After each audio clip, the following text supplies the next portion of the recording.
Hello, Sarah. Welcome to the Watermark Water Cooler. I'm just going to do a quick introduction of you. So, Sarah is one of the founders of Native. She's the COO. Native is a creative or generative AI customer feedback SaaS. Is that a good way of describing it? Yeah, definitely. We're an artificially intelligent driven platform, but what we do is manage customer feedback or consumer feedback in a more efficient, modern fashion. So yeah, you nailed it. Yeah, give us an example of like how Native works for a business that's trying to get some insights into their product and how to bring it to market. Sure. We primarily work with consumer brands. So that's most often a food or beverage brand. I've got this one in front of me. So sparkling beverage products, something like Spindrift. It could be a gluten-free pasta company. It could be a clean ingredient face lotion. It could be your favorite wine brand, Aperol, that goes in Aperol spritz. Anything like that could be a customer of ours, where consumers can leave feedback all over the web in the form of reviews. So collect what we like to call first-party, zero-party data that they own or they've acquired directly from that consumer, or in the form of maybe a market research study where they have a lot of information given directly verified from consumers. So managing that, the bigger the brand, the more products you have on shelves and the more retailers or the more places you sell, the harder that becomes to manage that funnel of information in real time. And so that's kind of the engine that we built, is to manage that process. Yeah, scraping all that data and using AI, generative AI, to help solve your query, right? Yeah, it's a couple pieces. It's the aggregation of the data. And by the way, if I'm Spendthrift, I might want to look at Coke and Pepsi's competitors of their sparkling beverage, and maybe a couple emerging brands, and aggregate what we call the category that makes sense to us. How are we competing? And we use a form of AI called natural language processing to do that.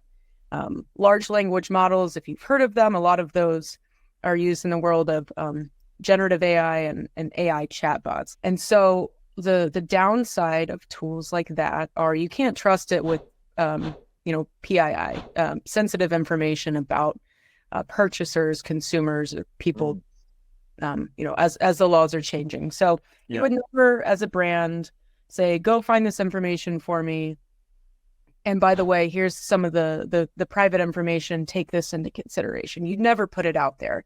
The way that we can manage this is PII forward, very secure, and does something unique because we train it on specific categories. It's not, anything in the whole wide world. It's consumer brands, and we do that very well and train our models to get particular outcomes for these brands or the agencies that manage them. Can you tell me how your journey has kind of happened? Obviously, you are one of the founders, and you are where you're at right now. Yeah. How did that happen? All right, I'll give you the quick story. So I would say I grew up very non-technical background in the restaurant space, like not long after pen and paper shifted to basic point of sale systems, to digital orders and ticketing. That's as technical forward as when I first started, when I was probably 14 or 15. I was always curious about it, and I saw how it transformed that industry, but day to day, super non-technical industry.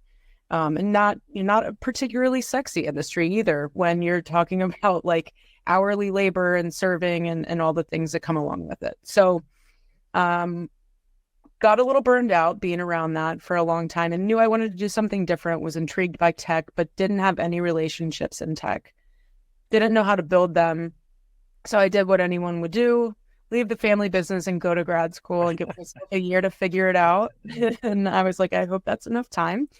But I studied international business when I did my MBA program, and I went to Israel for 2 weeks studying entrepreneurship and innovation. And we went to some really cool venture capital funds, tech companies, and I heard entrepreneur stories in a different light and realm that I had ever heard before. And then I went to China for 2 weeks. We went to Alibaba, the Amazon of the world, really.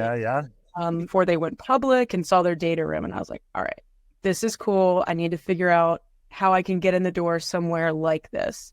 It's digitizing antiquated processes or giving real-time information to power businesses. So the good Lord was looking out for me, or I just got lucky. I sat next to the CEO of a tech company on a flight. I had been stuck in an ice storm in Texas, of all places. Met him, told him what I wanted to do. We talked the entire flight, and he ended up hiring me 4 months later. They were about to do a $30 million raise for the waste and recycling technology business, another very sexy industry. Yeah. But that's how I got in. It's just like, you never know who you're going to meet. I gave it my all. I did 2.5 years at that startup, moved to another one that became very successful. It was like a $10-12 billion company. Now I was pretty early there. I absorbed everything I could, built all the connections I had. And I guess I was feeling brave enough one day. And I quit my job, and if I had found the right business partner, and we had good relationships. I'm only kidding, but yes, one day I guess I was feeling particularly brave and took the leap. So, Well, I feel like you guys were really early, obviously, on the generative AI side of things. How did that happen? How did you get so quickly into it before? Like, because I feel like ChatGPT came out, and obviously there was a bunch of people that followed it afterwards, but I feel like you guys, were happening before that. Yes, we had worked with you all shortly after we had raised a second round of funding. And so we went out, we've raised about $4 million to date to build. It's funny that $4 million only gives you like a foundational product in this because it's so expensive to build. Yeah, we had a head start, and I'm never shy about saying I didn't know the first thing about AI, but I knew how to build software products, knew how to raise capital, and the foundational items, the rest you can kind of figure out. And when you find a business partner, it's always good to find one with complementary skill sets. And Frank came from the advertising technology industry. So I was more SaaS. He was more brand forward, AI for ad placement, things like that. I gotcha. He had a strong background, and early on, he actually didn't finish college, went employee number one at a startup that was doing this very thing. So while he and I are different, we're very similar. Yeah, but he taught me everything I need to know about the space. And so natural language processing, for those that aren't familiar, is basically reading large amounts of text in fractions of a second and drawing insights or spitting out something intelligent that isn't easy or efficient for people to do quickly. And it's a computer reading large amounts of information and translating it as closely as a human would. And so they did that for advertising, making sure that if you're advertising for, something that's a very happy ad, it's not going to land in a very sad news article about something we want to be reading. That's not appropriate context or placement. So NLP can do a lot of things, but for us, it's extracting information from forms of consumer feedback. And I have him to thank for a lot of the AI teaching is the moral of the story, because I didn't know, but it doesn't mean you can't get into the industry from my perspective. Can you tell us a little bit about, like, obviously we're a marketing firm, that's what we do. Have you all used AI in, now hearing from Frank's background, even more kind of interesting, obviously he came from a marketing background. Have you guys used AI successfully in your marketing to help in your sales? Yeah, so it's funny for us because we, until 6 weeks ago, never had anyone truly on the marketing side, because all the budget goes to engineering and sales. And you do with what you can to get the word out, telling the masses what you're doing, because you're still finding product market fit.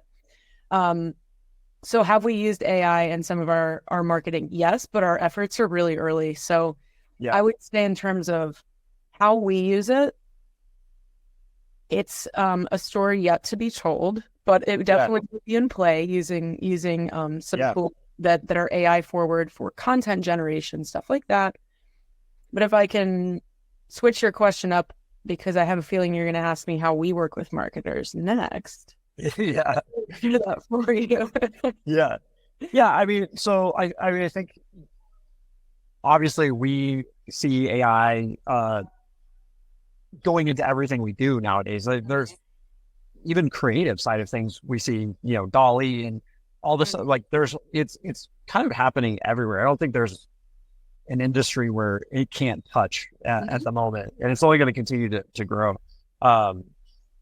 Do you anticipate kind of where that is going for your marketing side of things? I mean, obviously people use the tool to help them market your tool to help them market their own business. Like they get insights to better understand how their product might be better on Amazon if you said this rather than that, because you can see the insights from feedback. So so often in traditional marketing processes, and side note, we work with marketing managers in some cases. Typically it's for smaller brands that aren't as granular in the types of roles, don't have as many resources when we do work with marketers, but we work with e-com managers and we'll work with brand managers. So all of that kind of falls into the larger funnel of marketing. Hey, sorry for interrupting your video. I'm Cameron.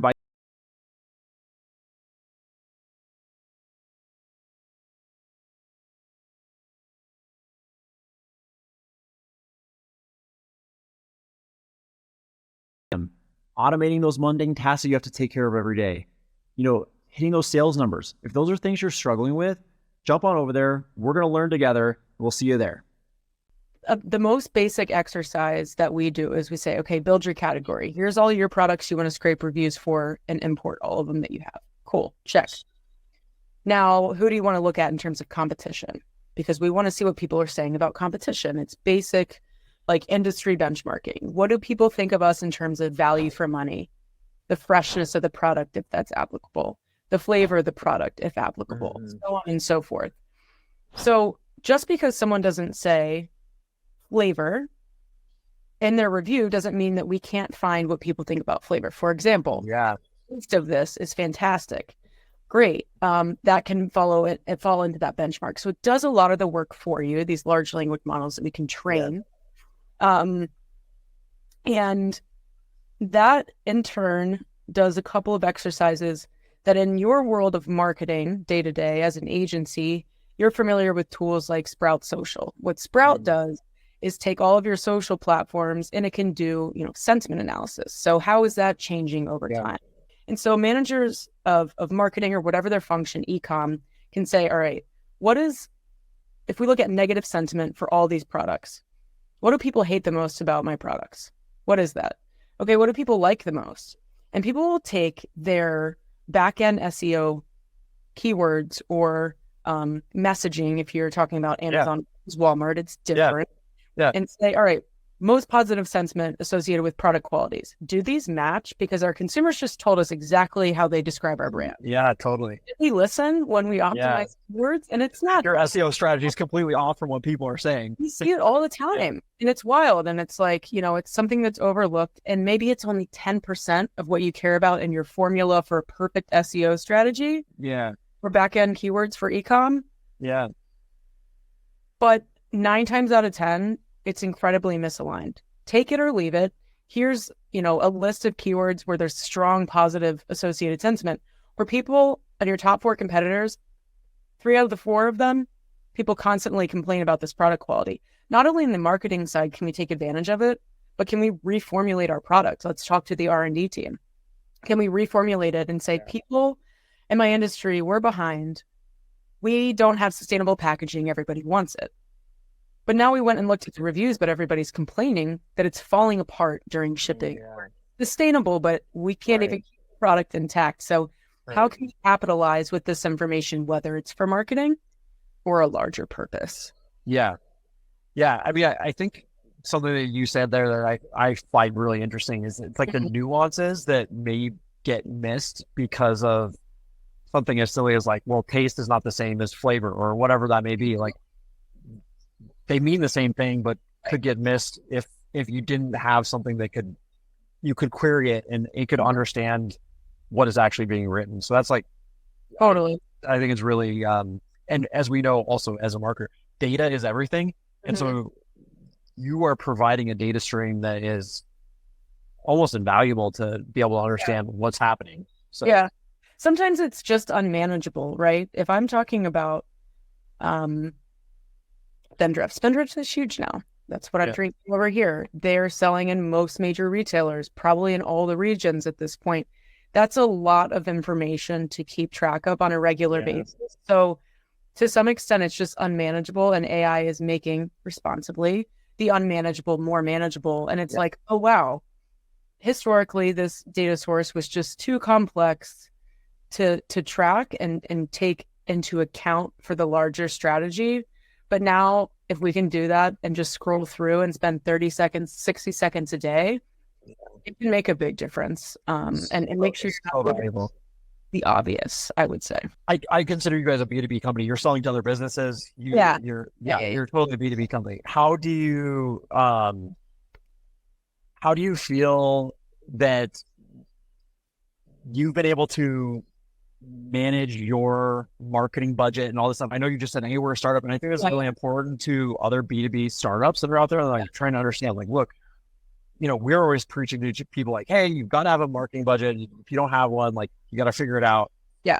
How have you guys been able to kind of, you just said it, hey, all this money has to go to the product development and sales. Like, we have to get those things going to be a viable company in the future.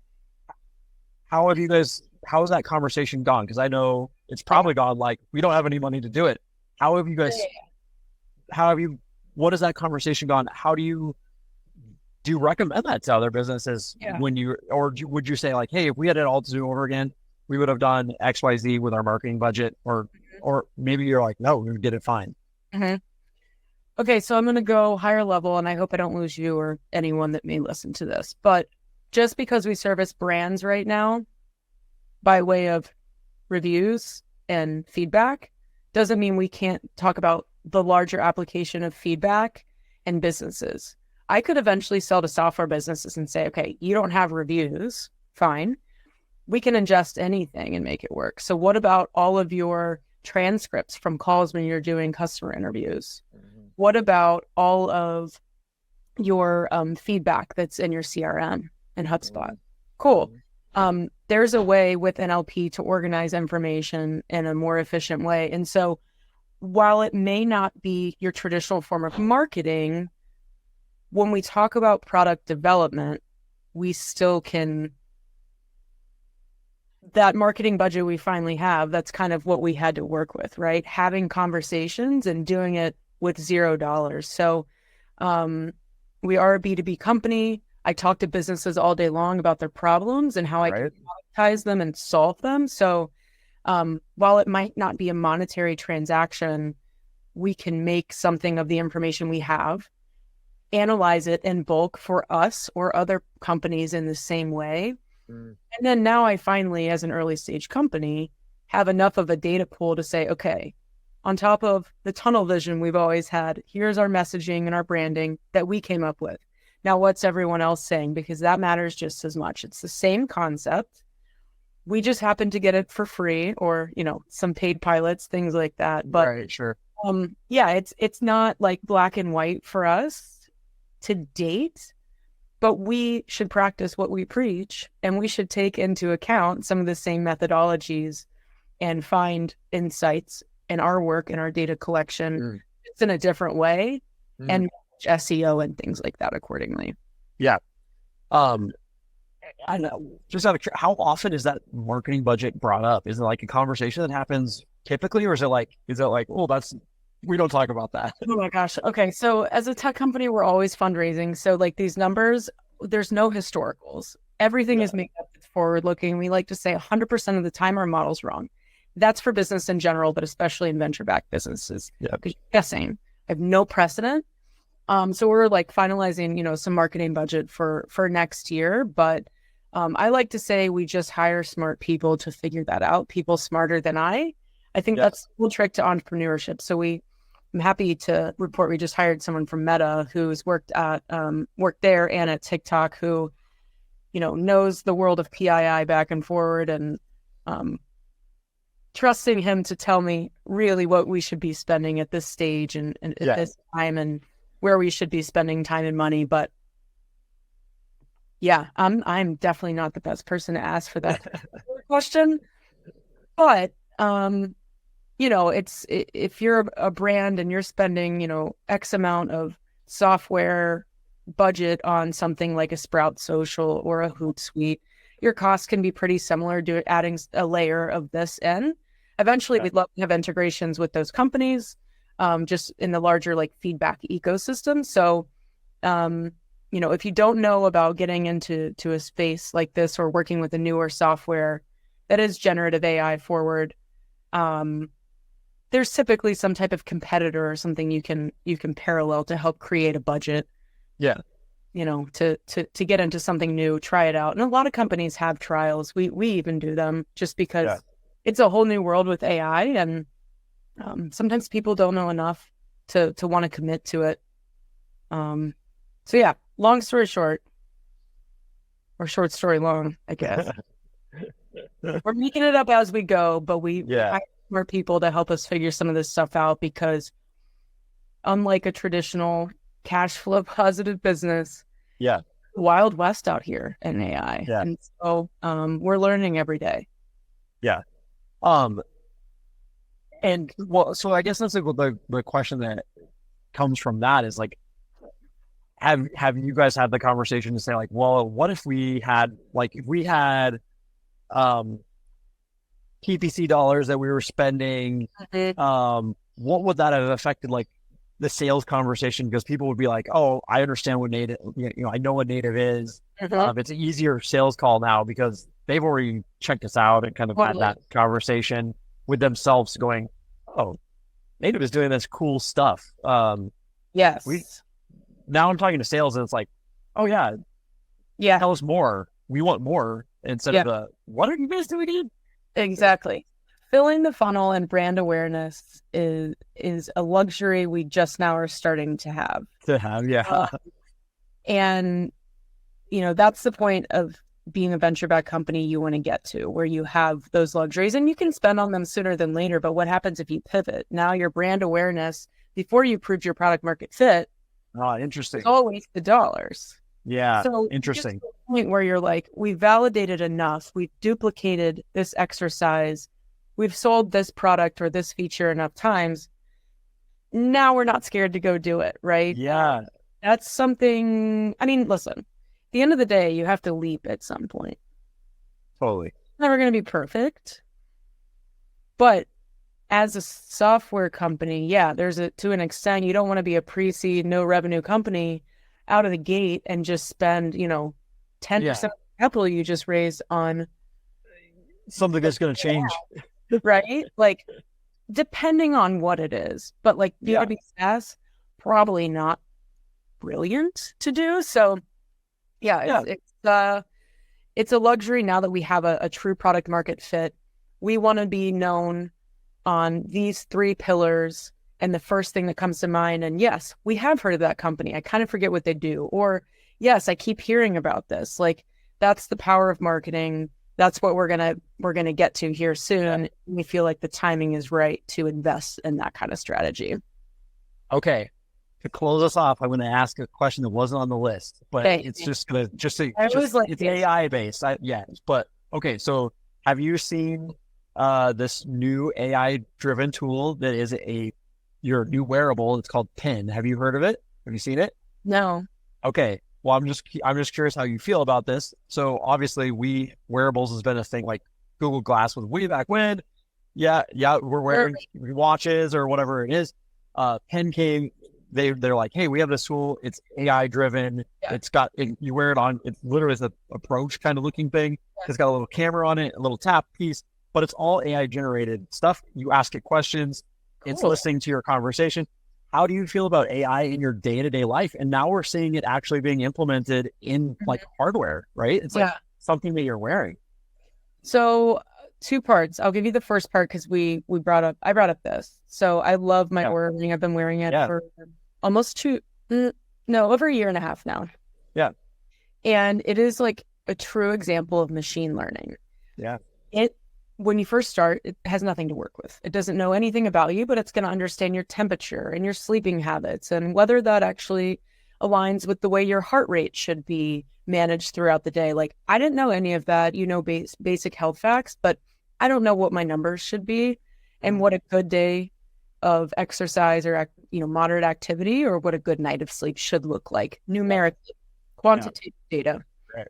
I think that's amazing because over time, it learns, right? If my habits change or I'm eating healthier, I'm probably sleeping better. And it's like, or the opposite of like, hey, are you feeling okay? It'll ask me, right? And it knows that certain times of the month I'm going to have more energy than the others. Like, it's really cool.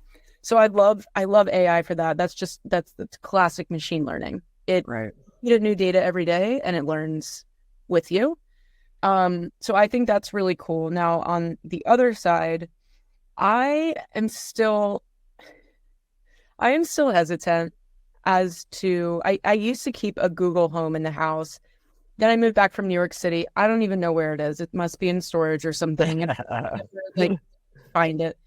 And I did like it, but I don't know, something that listens to me on a day-to-day basis. I'm always skeptical because it never fails. I'm a big believer in that. That is not ironic that the second I get served an ad for something and I just talked about it, there's too many pieces of evidence over time that something else is going on there. So an actual listening device, I'm a little more skeptical of, but when it comes to just like reading things that are good for my health, yeah, let's do it.